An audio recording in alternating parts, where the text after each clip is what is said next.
মানে বেশিরভাগ মাংসের দোকানগুলো, অন্তত খাসির মাংসের দোকানগুলো, সেগুলোতে হালাল পদ্ধতিতে মাংস কাটা হয়। যে হিন্দু ধর্মাবলম্বী মানুষ, তাদের মধ্যে যারা ঝটকা মাংস খেতে চান, তাদের জন্য প্রয়োজনীয় দোকান নেই, আমাদের এই অঞ্চলে অন্তত নেই। ফলে আমি চাই যে বীজপুর অঞ্চলে ঝটকা মাংসের দোকান হোক।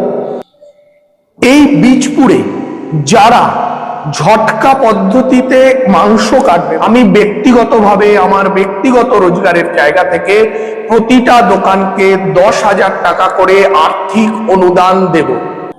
নমস্কার, আজকে একটি বিশেষ ঘোষণা করব। আসলে দেখুন, আদতে আমি একজন ভীষণ ধর্ম নিরপেক্ষ একজন মানুষ। সমস্ত ধর্মের প্রতি আমার সম্মান রয়েছে। আমি নিজে একজন হিন্দু ধর্মাবলম্বী মানুষ, কিন্তু আমি প্রত্যেকটা ধর্মকে সমানভাবে সম্মান করি এবং আমি একজন ভীষণই ধর্মনিরপেক্ষ মানুষ।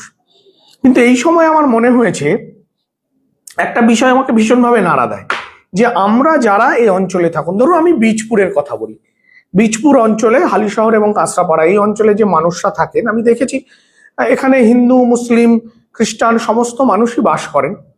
আমি একটা জিনিস দেখছি যে এই অঞ্চলে ধরুন মুসলিমরা, তারা মাংস খান এক ধরনের, মানে এক পদ্ধতিতে কাটা মাংস, হালাল পদ্ধতিতে, এবং তার জন্য প্রচুর দোকানও রয়েছে। মানে বেশিরভাগ মাংসের দোকানগুলো, অন্তত খাসির মাংসের দোকানগুলো, সেগুলোতে হালাল পদ্ধতিতে মাংস কাটা হয়, একদম ঠিক। কারণ ওনারা হালাল পদ্ধতিতে মাংস খান, এটাও তাদের ধর্মীয় বিশ্বাস, এবং তার জন্য অনেক দোকান রয়েছে। খুব ভালো কথা, একদম ঠিক আছে। কিন্তু আমি যেটা আরেকটা জিনিস দেখছি, যে হিন্দু ধর্মাবলম্বী মানুষ, তাদের মধ্যে যারা ঝটকা মাংস খেতে চান, তাদের জন্য প্রয়োজনীয় দোকান নেই, আমাদের এই অঞ্চলে অন্তত নেই।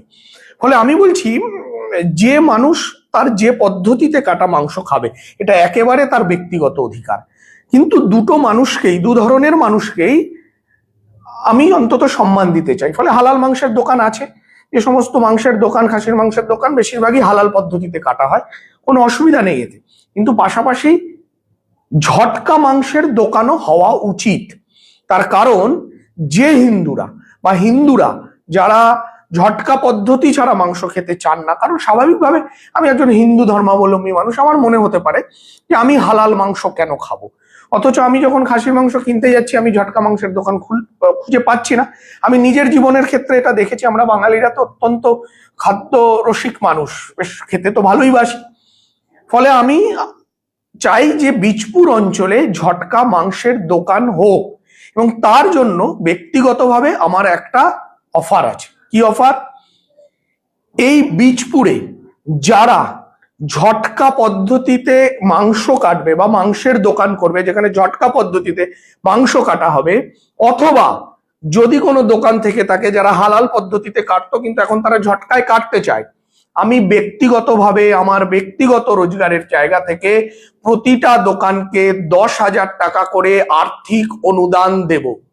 বীজপুর অঞ্চলে যারা ঝটকা মাংসের দোকান করতে চাইছেন, করবেন, তারা যোগাযোগ করবেন।